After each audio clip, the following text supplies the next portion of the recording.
오늘 우리에게 주시는 하나님의 말씀 우리 함께 보십니다. 신약성경 마태복음 6장 24절에 있는 말씀과 디모데전서 6장 7절로 12절에 있는 말씀 두 군데 말씀을 보십니다. 먼저 우리 마태복음 6장 24절 말씀 찾으셔서 합독하겠습니다. 신약성경 8페이지에 있습니다. 다 찾으셨으면 우리 마태복음 6장 24절 우리 마음을 같이 해서 합독합니다. 한 사람이 두 주인을 섬기지 못할 것이니 혹 이를 미워하고 저를 사랑하거나 혹 이를 중히 여기고 저를 경히 여김이라. 너희가 하나님과 재물을 겸하여 섬기지 못하느니라. 아멘.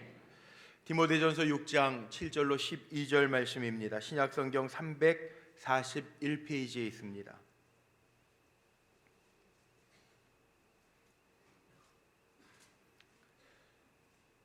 이 말씀은 교독합니다. 디모데전서 6장 7절로 12절에 있는 말씀, 제가 먼저 7절 말씀 받들어 읽겠습니다. 우리가 세상에 아무것도 가지고 온 것이 없음에 또한 아무것도 가지고 가지 못하리니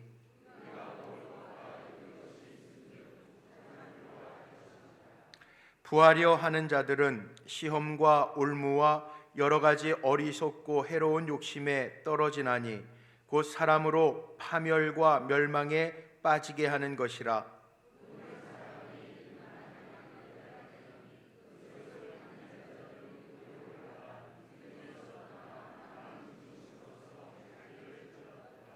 오직 너 하나님의 사람아, 이것들을 피하고 의와 경건과 믿음과 사랑과 인내와 온유를 따르며 믿음의 선한 싸움을 싸우라.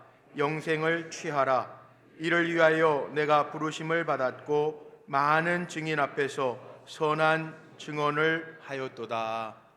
아멘. 아멘. 오늘도 우리 사랑하는 성도님들, 예배자들 한 분 한 분이 하나님께서 허락하시는 복으로 충만해지시기를 주님의 이름으로 축복합니다. 특별히 이 한 해를 살아가는 동안에 오늘 말씀에 기록되어져 있는 것처럼 우리가 하나님의 사람으로서 의와 경건과 믿음과 사랑과 인내와 온유로 따르며 또 믿음의 선한 싸움 싸우고 이 땅에서 세상 사람들에게 많은 선한 증거를 보일 수 있는 삶이 되시기를 주의 이름으로 간절히 축복합니다. 한 해를 시작하면서 깊고 넓게라고 하는 주제를 가지고 말씀을 나누는데 오늘 말씀의 제목이 조금 도전적이기는 합니다. 뭘 위해 사십니까? 라고 하는 제목으로 말씀을 좀 나누려고 하는데, 왜 이런 제목을 정했는가 하면 우리가 한 해를 살아가면서 특별히 첫 달을 지나고 있는데 우리의 목표점, 우리가 정말 무엇을 위해서 사는가를 한 번쯤은 생각해 봐야 되기 때문에 그렇습니다. 정말 우리 사랑하는 성도님들 무엇을 위해 지금 살고 계십니까? 저희 교회 권사님 한 분이 지금 이 자리에도 계신데 매일 아침마다 7시 15분에서 30분 사이면 저에게 좋은 글들을 보내주십니다. 극동방송에서 나오는 좋은 글들 가운데 저에게 카톡 문자로 늘 보내주시는데, 얼마 전에 보내주신 문자 가운데 정말 마음에 와닿는 글이 하나 있어서 여러분들에게 좀 소개하면서 인용해 보려고 합니다. 글은 이렇습니다. 아무리 힘든 상황이 닥쳐온다 하더라도 모든 사람이 무너지는 것은 아닙니다. 무엇이 사람을 살아남게 만들까요? 나치 수용소에서 살아남은 유대인이자 정신과 의사였던 빅터 프랭클은 그 무시무시한 수용소 안에서도 끝끝내 살아남는 사람들을 관찰하고 한 가지 공통점을 발견했습니다. 사람들을 살게 한 것은 욕구도 권력도 지식도 아니었습니다. 바로 삶의 의미였습니다. 고통 속에서도 삶의 의미를 발견한 사람들만이 끝까지 견뎌 살아남았습니다. 삶의 의미는 이렇게 중요합니다. 믿음이 없어도 누구에게나 삶의 의미가 이렇게 힘이 될진데, 예수 그리스도가 단 하나의 삶의 의미인 우리 그리스도인들은 이겨내지 못할 역경이 없습니다. 이런 글이에요.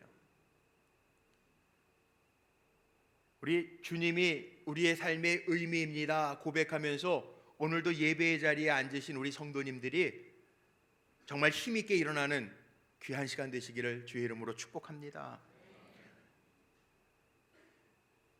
벌써 새해를 시작하고 세 번째 주일을 맞이하는데 우리 성도님들 가운데에도 여러 가지 일들을 만난 분들이 있습니다. 약함 때문에 기도의 제목을 내어놓은 분들이 있고요, 또 수술을 해야 되는 분들이 날짜를 정해놓고 기도 부탁하신 분들이 있습니다. 아마 여기 앉아 계신 분들 가운데에도 아이고 새해 시작하자마자 일이 터졌네, 그리고 염려하시는 분들도 있을지 모르겠습니다. 그런데 벌써부터 지치지 말고 정말 우리의 삶의 의미인 예수 그리스도가 나의 힘이시라고 하는 고백을 가지고 일어나는 성도님들이 되시기를 바랍니다. 우리 찬송할 때 그런 찬송하잖아요. 예수는 나의 힘이요, 예수가 나의 힘이라고요, 내 생명 되신다고요. 오늘 이 예배 시간에도 예수의 이름을 부르고 힘있게 일어날 수 있는 존귀한 시간과 또 주님의 존귀함과 능력과 십자가의 복음을 체험하는 은혜의 시간이 되기를 간절히 소망합니다. 사도 바울이요, 사도행전 27장 25절 말씀에 보면 죄인된 몸으로 배를 타고 로마로 건너가는 가운데 고백한 고백이 하나 있어요. 풍랑을 만났습니다. 배가 지금 난파할 위기 가운데 있습니다. 유라굴라라고 하는 큰 풍랑을 만나서 배가 뒤집힐 위기에 있습니다. 다 배 안에서 떨고 있는데 사도 바울이 외친 말씀이 있어요. 우리 한번 같이 읽어볼까요? 앞에 화면에 말씀 띄워놨는데 우리 큰 목소리로 한번 선포하면서 읽어보죠. 그러므로 여러분이요 안심하라. 나는 내게 말씀하신 그대로 되리라고 하나님을 믿노라. 아멘. 사도 바울은 역경을 만나고 죽을 위기를 만나지만 믿는데요, 뭘 믿냐면 하나님이 뜻이 있어서 로마로 가라 하셨기 때문에 로마에 도착할 때까지 안전하게 나를 지키실 것, 이 배에 탄 사람들을 지키실 거라고 하는 것, 하나님의 말씀대로 내가 믿노라, 그렇게 사도 바울이 선포하고 있어요. 금년에 하나님의 말씀 받으신 거 있죠? 믿고 사시기를 바랍니다. 하나님이 나를 사랑하시기 때문에 내 삶을 주장하시고 붙잡아 주시고 세워주시고 도와주실 줄로 믿고 하나님이 나의 힘 되십니다 고백하며 일어날 수 있는 성도들이 되시기를 바랍니다. 그런데 오늘 본문 말씀에 보면 예수님은 우리의 마음을 다 아시는 것 같아요. 익히 아시는데, 우리가 하나님을 힘삼고 하나님을 섬기며 살아가는 거 아시는데 그와 견줄 만큼 우리의 하나님 영광을 드러내고 그리스도를 닮아가는 삶을 우리가 살지만 속으로는 아마 이런 걱정들 가지고 계신 분들이 있을 거예요. 하나님 의지합니다, 하나님 나의 힘이십니다, 그러면서도 우리 마음에 재물 때문에 빼앗기는 것, 우리의 마음이 한편으로는 물질에 가 있는 것, 하나님 의지하면서 물질에 우리의 마음을 빼앗기고 사는 것, 그 익히 주님은 아셔서 오늘 마태복음 6장 24절 말씀에 보니까 이렇게 살아가는 너희는, 하나님의 자녀된 구원받은 너희는 하나님과 재물을 겸하여 섬길 수 없다고 주님이 다시금 우리의 삶의 방향과 목표를 잡아주고 계시는 거예요. 정말 뭘 위해서 사십니까?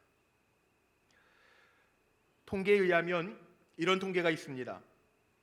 사람들이 살아가면서 가장 많이 생각하는 게 이 돈이라는 거예요. 83%의 사람이 살아가면서 물질을 좀 잘 준비해야 되는데, 노후를 대책해야 되는데, 물질이 있어야 되는데, 이 생각하면서 산다는 거예요. 또 53%의 사람들은 물질 때문에 최고로 걱정하면서 산다는 거예요. 걱정하는 부분의 가장 큰 문제가 경제의 문제, 물질의 문제라는 거죠. 아마 우리도 이 자리에서 예배하지만 이 물질이 필요 없다라고는 말할 수가 없을 겁니다. 살아가는 데 있어서 필요한 거죠. 그 부인할 사람은 아무도 없습니다. 너무 없으면 삶이 불편하고 고통스럽고 눌려지기 때문에 그렇습니다. 성경에도 보면 물질에 대한 이야기가 많이 나옵니다. 어쩔 때에는 정말 물질이라고 하는 것이 복이 되어서 선용되어질 때도 있는가 하면 어느 말씀의 부분에 가보면 이 물질 때문에 저주를 받고 삶이 망가지는 사람들의 이야기도 있습니다. 이 물질에 대해서 어떤 마음과 자세를 갖느냐에 따라서 삶의 모습이 달라진다라고 하는 이야기입니다. 어떤 사람에게는 죄의 시작점이 되기도 하고, 어떤 사람에게는 이 물질을 사용하는 것에 따라서 하나님께서 더 채워주시고 넉넉하게 하시는 은혜가 나타나기도 해요. 그런 면에 있어서 저는 금년부터 그런 기도를 합니다. 하나님, 우리 성도들의 삶을 복되게 하시되 베풀고도 남음이 있는 은혜가 복이 가득하게 하옵소서 기도해요. 정말 그랬으면 좋겠습니다. 세상에 어려운 사람들 많은데 우리 사랑하는 성도들이 넉넉하게 베풀고도 하나님이 남게 하셔서 정말 쓸 것 모자라지 아니하고 마음껏 주님을 기쁘시게 하고 이웃을 사랑하는데 쓰임받는 도구들이 되기를 진정으로 축복하면서 원합니다. 그러나 성경에도 보면 물질 생활이 올바르지 않음으로 말미암아 하나님 앞에서 책망받고 진노를 산 사람들의 이야기도 많이 나와요. 전리품을 감추었다가 패배를 맛보게 되는 아간의 이야기도 나오고요. 홈니와 비느하스 같은 형제, 물질의 욕심을 가져서 문제가 되었던 형제 이야기도 나오고, 왕들 중에도 사울왕이나 아합왕처럼 물질에 눈이 어두워서 하나님의 뜻을 어겨 버림받은 왕의 이야기도 나옵니다. 아나니아와 삽비라와 같이 부부의 이야기도 나와요. 그래서 오늘 본문 디모데전서 6장 9절 10절 말씀도 함께 읽었는데, 여기 말씀에 보면 이런 경고가 나오죠. 부하려는 자들, 물질의 욕심을 가지고 있는 자들은 시험과 올무와 여러 가지 어리석고 해로운 욕심에 떨어지거나 아니면 사람으로 파멸과 멸망에 빠지게 하는 그것, 돈을 사랑함이 일만하게 뿌리가 되는데 이것 때문에 믿음을 떠나는 일, 자기를 찌르는 일이 없게 하라고 하는 경고가 나옵니다. 정말 그런 것 같아요. 성경에 믿음의 조상 아브라함 얘기가 나오면서요, 아브라함과 혈육이었던 조카 롯의 이야기가 나오는데 아브라함과 롯이 갈라지게 된 이야기도 물질 때문에 갈라집니다. 창세기 13장 2절 말씀에 보니까 가축과 은금이 풍부하게 될 때에 아브라함과 롯이요, 너는 이 땅, 나는 저 땅으로 나누어줘요. 그리고 다툼이라고 하는, 목자들 간의 다툼이라고 하는 이야기가 시작되어집니다. 물질이라고 하는 게 참 대단한 것 같아요. 반면에 성경에 물질을 바르게 사용해서 칭찬받는 사람들의 이야기도 많이 등장하고 있습니다. 우리가 잘 아는 과부의 두 렙돈, 주님 앞에 정말 마음과 정성을 다해서 드려지는 렙돈이 있죠. 아글라와 브리스길라처럼 수고하여 애써서 주의 선교를 위하여 쓰는 종들의 이야기도 나옵니다. 우리에게 주신 물질을 어떻게 사용하느냐에 따라 복이 되기도 하고 화가 되어지는 이야기가 성경에 담겨져 있습니다. 저는 감히 이렇게 말할 수 있을 것 같아요. 물질 자체만 복이라고 생각하면 안 됩니다. 한 해를 살아가면서 저는 정말 우리 성도님들이 베풀고도 남음이 있는 복을 누리기를 원하지만 물질만이 복이 아니라는 거예요. 정말 큰 복은요, 하나님이 우리를 사랑하시고 하나님이 우리와 함께 하셔서 필요할 때마다, 주기도문에 나오는 것처럼 일용할 양식 필요할 때마다 하나님이 공급하시는 은혜로 살아가며 감사와 간증이 끊이지 아니하는 것, 이게 축복인 줄로 믿습니다. 그리고 만약에 하나님이 좀 넉넉하게 우리의 삶 속에 역사하셨다면 저는 우리 성도님들도 물질을 잘 활용할 줄 아는 지혜와 믿음의 복도 가득하기를 간절히 소망합니다. 사람들이요, 물질에 욕심 없는 사람들이 없는 건지 동양과 서양을 초월해서요, 다 사람들의 마음이 좀 비슷한 것 같아요. 그래서 주님이 하나님과 재물을 겸하여 섬길 수 없다고 이미 우리의 마음을 너무 익히 잘 아셔서 그렇게 말씀하신 것 같아요. 저는 이 말씀 제목을 미리 정하여 놓고 준비하고 기도했지만 이번 주간에 그런 이야기가 나오더라고요. 저 미주 지역에서요, 파워볼이라고 하는, 우리식으로 얘기하면 로또 복권이 있죠. 이 당첨금이 그동안 당첨된 사람이 나오질 않아가지고 모여서 당첨금이 얼마가 돼서 뉴스가 됐냐면 16억 달러가 됐대요. 예, 얼마인지 모르니까 안 놀라시는 거죠. 예, 2조 원이에요. 한국 돈으로 2조 원. 그래서 1월 13일은 그 신문에 보니까 그렇게 나왔더라고요. 그 하루에 복권, 그 파워볼 복권이 팔린 액수가 13억 달러래. 1조 5천억이나 되는 돈이 복권 사는데 구매됐대요. 가히 생각할 수도 없는 금액이죠. 그런데 어제 동아일보에 보니까요, 말씀 다 준비해놓고 정리 다 해놨는데도 동아일보에 보니까 그 당첨자가 나왔다는 거예요. 세 사람이. 그래서 그 16억 달러를 세금을 공제하고 세 사람에게 나눠줘야 되는데 일시불로 받을 경우에는 얼마가 되냐면 3억 3천만 달러가 지불이 된대요. 제가 안 놀라시는 이유는 이게 액수가 얼마인지 몰라. 4천억 한국 돈으로 4천억. 그런데 세 사람이 당첨이 됐는데 그 한 사람 당첨된 사람을 그 동아일보에서 사진과 함께 그 내용을 써놨어요. 로빈슨이라고 하는 미국의 테네시라고 하는 조그마한 마을의 평범한 사람이에요. 남편은 창고 관리인이고요. 부인은 의사가 아니고 피부과 병원에서 일하는 분이에요. 그 인터뷰가 나왔어요. 4천억이 보험금으로 자기가 당첨이 된 거, 세금 떼고 4천억, 엄청나죠. 그런데 그 돈을 어떻게 쓸 거냐라고 하는 게 나왔는데요. 평범하게 월요일 날 다시 자기가 일하는 데 가서 일할 거고요. 일시금으로 받아서 제일 하고 싶은 일이 뭐냐면 병원 연구소를 하나 짓고 싶고, 하나는 신앙생활을 잘하는 분들인데 11조를 꼭꼭 하는데 교회에다가 기부하겠대. 그래서 11조를 제가 계산해 봤더니 400억이에요. 와, 그 기사를 설교 준비 다 해놓고 어제 오후에 제가 봤거든요. 근데도 제 심장도 뛰더라고요. 그러니 이 물질의 그 힘이라고 하는 게 정말 부인할 수 없을 것 같아요. 대단하지 않습니까? 그런데 저는 오늘 목사로서 말씀을 증언하면서 정말 점검해 보고 싶은 거, 우리의 삶의 목적이요, 사람들은 그렇게 많이 하루에 복권이 1조 5천억이나 팔릴 정도로 그렇게 많이 사대는 거예요. 미주 지역에서. 일확천금에 대한 마음들이 누구에게나 있는 것 같아요. 그럼에도 불구하고 우리가 정말 무엇을 위해서 사냔 말이에요. 한 해를 살아가면서 내가 하나님이 모든 것의 주인이십니다 고백하며 믿음의 사람으로 구원받은 하나님의 백성으로 살아가는데, 내가 정말 물질 먹기 위해서 내 가치관이 돈에다가 두고 살아가는가? 아니면 우리가 정말 기도할 때마다 고백하고 하나님의 말씀을 받을 때마다 고백하는 것처럼 하나님이 모든 것의 주인이시오니, 하나님이 모든 것을 공급하시는 주인이 되시오니 내가 하나님의 영광을 위해서 살겠습니다, 그렇게 고백할 수 있냔 말이에요. 제가 이렇게 위해서 설교하면서도 뵈니까 지금 마음속으로 그래도 목사님 돈이 좋아요 그러시는 분들이 한 10대분 계신 것 같아요.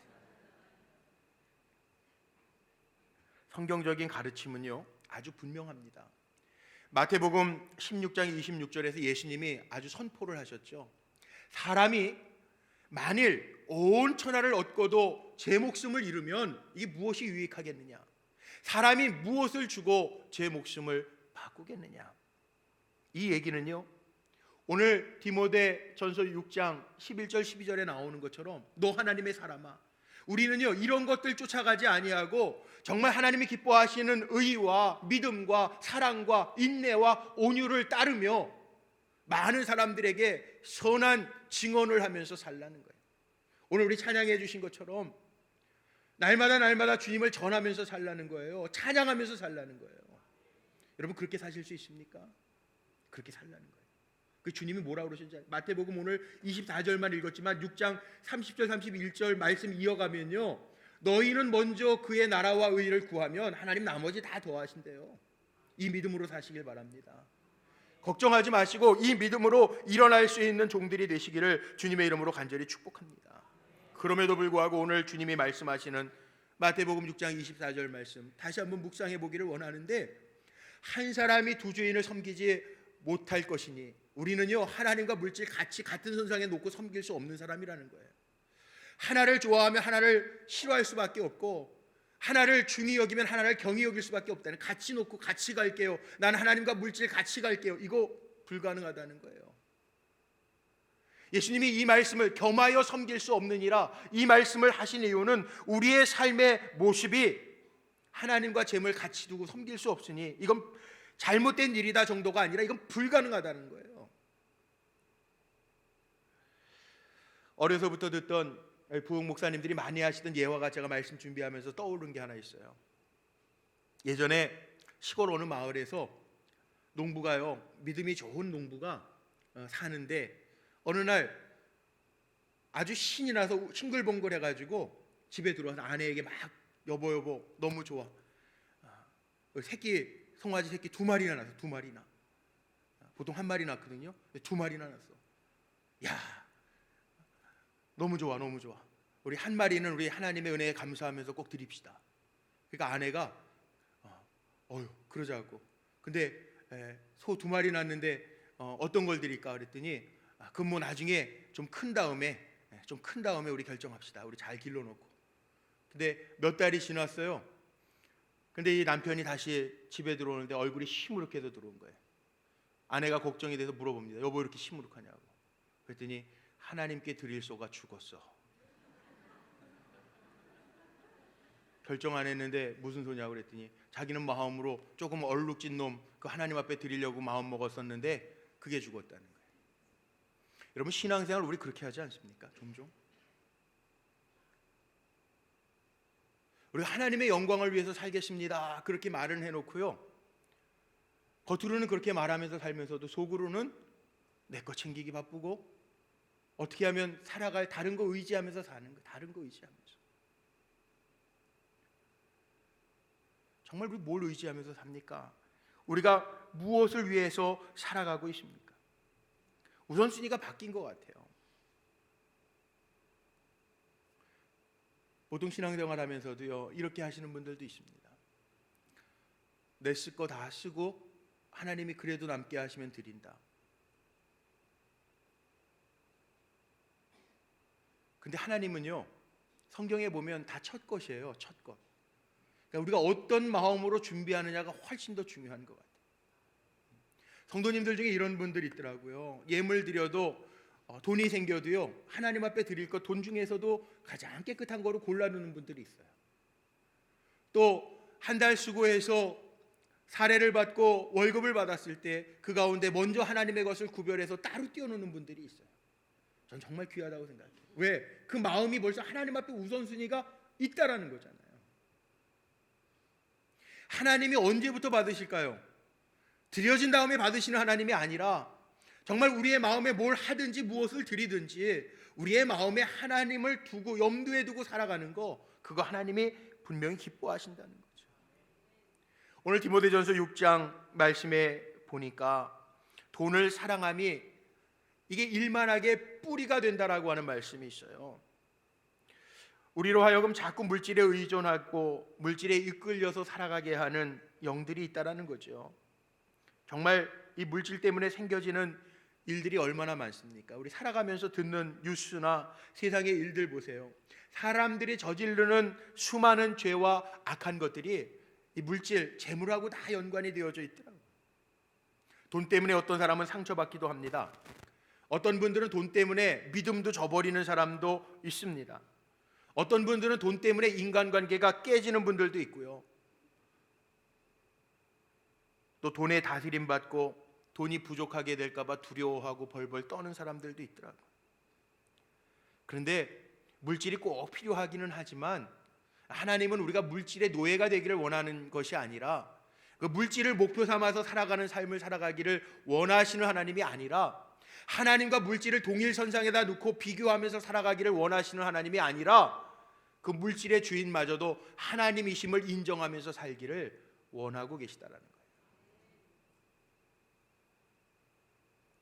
저는 이렇게 선포하고 싶습니다.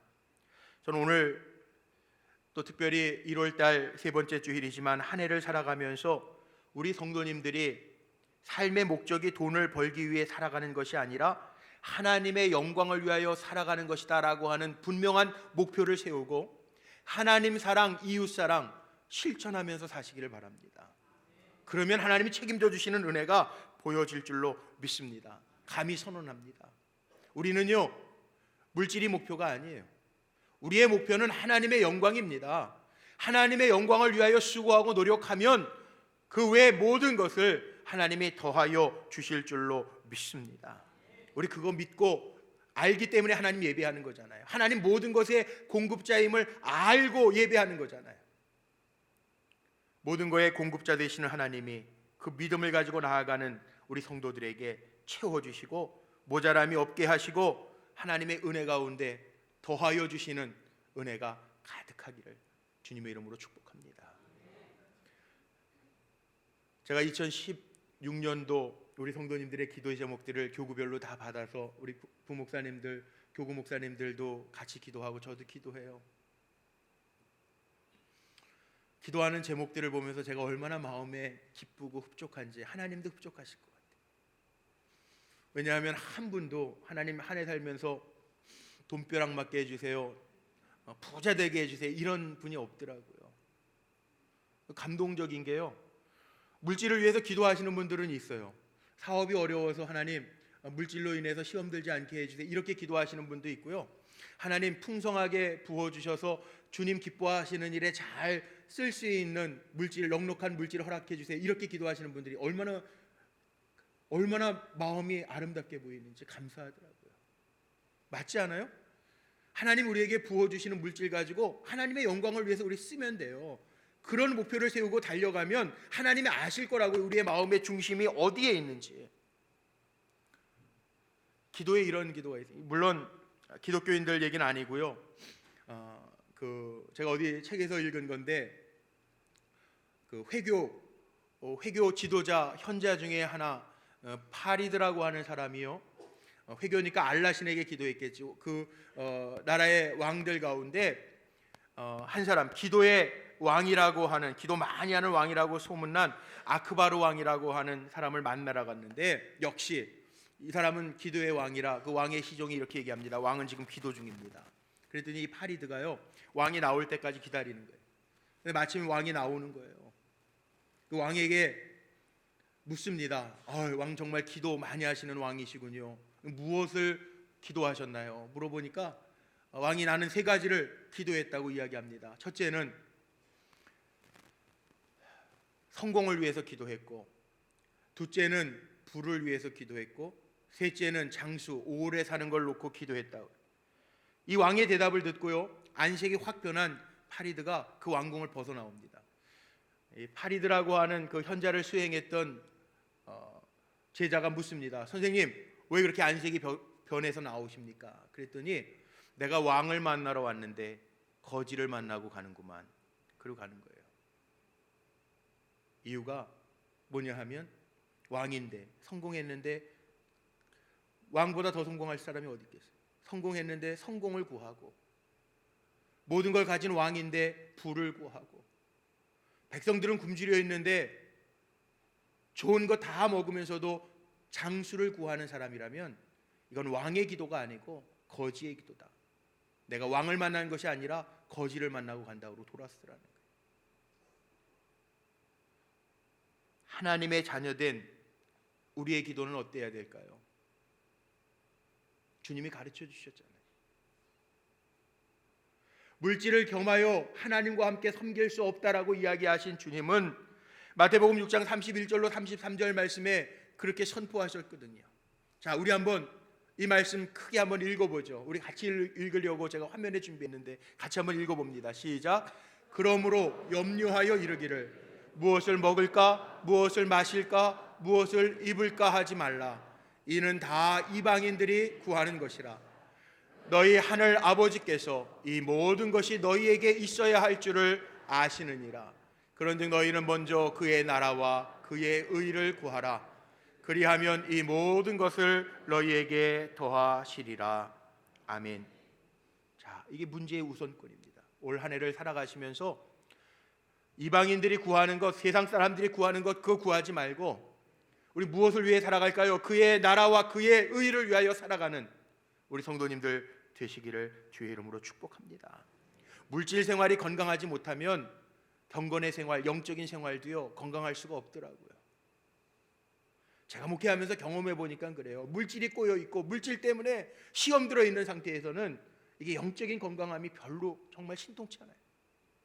오늘 말씀의 결론을 제가 내리고 마치려고 하는데, 정말 우리가 한번 생각해 봐야 될 것, 내가 이 한 해를 살아가면서 내가 무엇을 위해서 살아가고 있는가?